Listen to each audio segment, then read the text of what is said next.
आवाज़ का सबसे पहले धन्यवाद कि जिन्होंने आज हमारी जो हमने एक जन मीटिंग रखी गई थी हमारे वार्डों के मुद्दों के लिए, आज यहाँ पर आप पहुँचे हैं, तो आपका सबसे पहले तो धन्यवाद।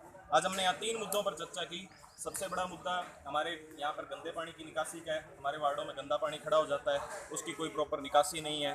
दूसरा मुद्दा है हमारा अंडरपास, जिसके लिए कई सालों से, बहुत सालों से, एक दशक हो चुका है, हम पूरे एक्टिव तौर से प्रयास कर रहे हैं, परंतु हमें अभी तक कोई सफलता नहीं मिल पाई है।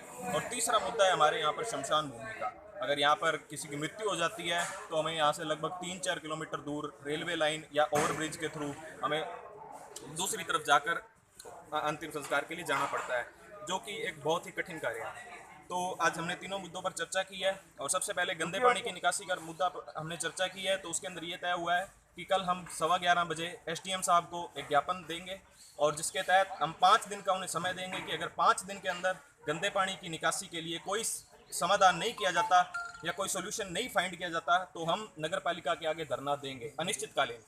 और दूसरा मुद्दा हमारा अंडरपास का, जिसपे 1 दशक से हम लगे हुए हैं।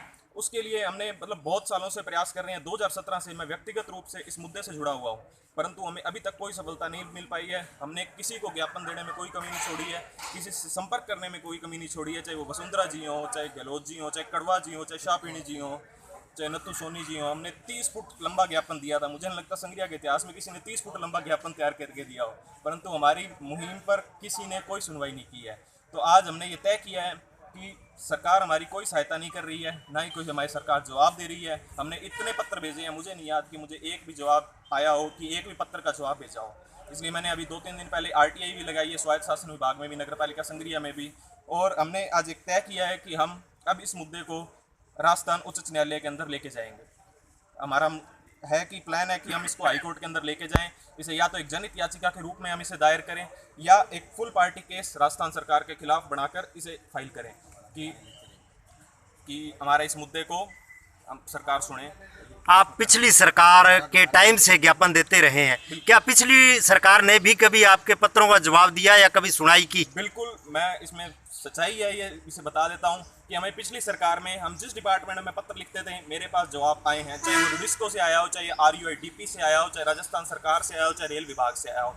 रेल विभाग का मेरे पास पत्र भी पड़ा है, जिसमें रेल विभाग ने एक तरह से कहा हुआ है कि एक तरह से NOC दी हुई है कि आप यहाँ पर छोटा, मतलब ये पूरा बड़ा तो यहाँ अंडरब्रिज बन भी नहीं सकता क्योंकि जगह की कमी है, पर यहाँ पे छोटा अंडरब्रिज बन सकता है जिससे हमारी कार, मोटरसाइकिल, स्कूटी या छोटे टेम्पो वगैरह निकल सकते हैं। तो उसकी अनुमति सरकार ने दी भी हुई है, उसका पत्र भी मेरे पास पड़ा है। परंतु गहलोत जी की सरकार में मेरे पास, मुझे नहीं याद कि एक भी पत्र का जवाब आया हो। इन 2.5 सालों में कोई जवाब नहीं आया आपका? हमने अभी 2-3 महीने पहले हम BD कल्ला जी को भी देके आए हैं, 2 ज्ञापन देके आए हैं, उसका भी अभी तक कोई जवाब नहीं आया। और हमारा आर्टिकल 21 है, कॉन्स्टिट्यूशन ऑफ इंडिया का आर्टिकल 21 है, हमें मौलिक अधिकार देता है। भारत सरकार की भी गाइडलाइन है कि 2023-24 तक हम सभी रेलवे क्रॉसिंग्स को बंद करेंगे। तो उसके तहत राजस्थान सरकार को भी कार्रवाई करनी चाहिए कि इस मुद्दे को जल्द से जल्द हल किया जाए। ये तो एक तरीके से रेलवे के प्रस्तावना में भी है, रेलवे की स्कीम में भी है, भी अंडरपास बनना चाहिए। बिल्कुल, जनता की मांग तो एक अतिरिक्त मांग हो गई, उसके बावजूद यह नहीं हो रहा। और आपके जैसे कहने के भाव के अनुरूप ये भी आपकी सुनवाई उल्टा कम हो गई। तो ये चीज़ें किस दिशा की ओर इसको इंगित करती है कि ये अंडरपास की समस्याएं कितना लंबा चलेगी? बोलना नहीं चाहिए। मैं इसमें कहीं ना कहीं राजनीतिक द्वेष भी देखता हूँ। और मुद्दे को तो जी 1 दशक तो हो ही गया हमें देखते हुए। वर्ष 2013 के अंदर इसे नाम मात्र स्वीकृत किया गया था। उस टाइम इस पर कोई कार्रवाई नहीं हुई थी, इसका पत्थर लगाया गया था। उसके ऊपर भी हमारे पास RTA लगाई थी, तो हमें पता चल गया था कि भाई ये चलो, वो गवर्नमेंट चली गई थी, उसको उस बात को नहीं करना चाहिए। लास्ट में हुई थी कि गवर्नमेंट की प्लानिंग होगी, हम आगे कर देंगे, परंतु नहीं हो पाया। कड़वा जी के कार्यकाल में इसे 1 नहीं 2 बार पास हुआ। ये 3 करोड़ 29 लाख रुपए बजट आया, पर उसमें वो क्या हुआ कि बजट आते आते इतना लेट हो जाता है कि उसमें वो लैप्स हुआ या जो भी हुआ, डंप हुआ, उसका हमें कुछ पता नहीं कि भाई वो उस पर नहीं कार्रवाई। हाँ, वो तो विभागीय कार्रवाई है। अब 801 लाख का इसका प्रस्ताव है नया, अब उस पर कब वित्तीय स्वीकृति मिलेगी हमें कुछ नहीं पता। तीन MLA का कार्यकाल पूरा हो, 3 MLA इसको देख चुके हैं, इस अंडरपास की समस्या। बिल्कुल।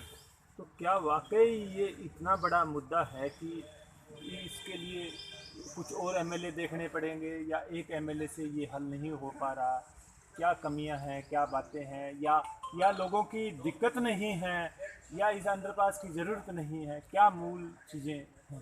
देखिए, विधायक जी पूरे प्रयास कर रहे हैं। आज के समय में विधायक जी ने पूरे प्रयास किए हैं, पत्र पे पत्र भेजे हैं, वो पर्सनल मिल के भी आए हैं, और इस बात का कन्फर्मेशन है कि उन्होंने प्रयास किए हैं, क्योंकि हमारे पास आगे विभागीय मीटिंग्स के नोट्स है, उनके लेटर है, जो RUIDP का लेटर है, जो अभी उन्होंने विधायक जी ने पोस्ट भी किया था, और उसकी RTI में भी था कि उन्होंने प्रयास किए हुए हैं, परंतु विधायक जी ने लगातार एक जन संवाद बनाए रखा है, लोग अधिकारियों से भी संवाद बनाए रखा है, ये बात आप कह रहे हैं। बिल्कुल बिल्कुल, उन्होंने उनका लेटर भी है कि उन्होंने लिख के भेजा हुआ है, और उसमें आगे मीटिंग ही नहीं हुई, राजस्थान सरकार के डिपार्टमेंट में मीटिंग नहीं हुई ना, तो इसको हम स्थानीय मुद्दा नहीं कह सकते, मुद्दा राजस्थान सरकार में अटका हुआ है, ये सच्चाई ही है इसकी, इसीलिए ही हमारा इस मुद्दे का आप भविष्य क्या देखते हैं?